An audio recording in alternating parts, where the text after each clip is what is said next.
Dominic Cummings described Brexit as a train wreck and suggested that Theresa May's government did not have any credible policies, unearthed reports reveal.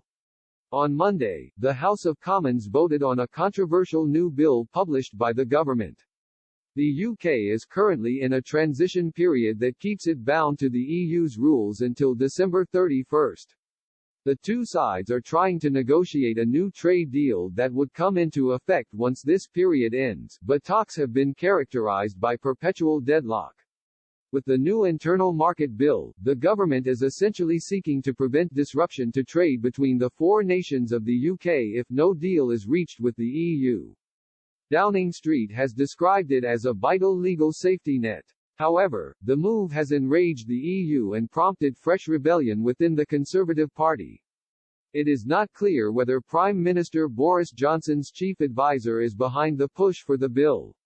However, it is already known the Brexit guru has an appetite to break things, and the move could help reboot the trade talks by offering Brussels a reality check about the looming danger of a no-deal scenario.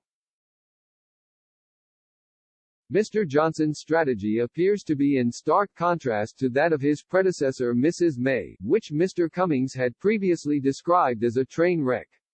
In an open letter addressed to Conservative MPs and donors of the Tories in 2017, the former Vote Leave director claimed Mrs. May's decision to trigger Article 50 without a clear plan was like putting a gun in your mouth and pulling the trigger.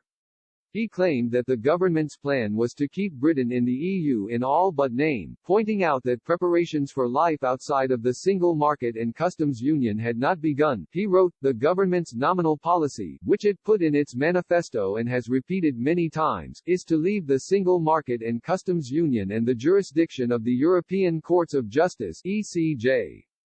This requires preparing to be a third country, for the purposes of EU law. It requires building all the infrastructure and facilities that are normal around the world to manage trade.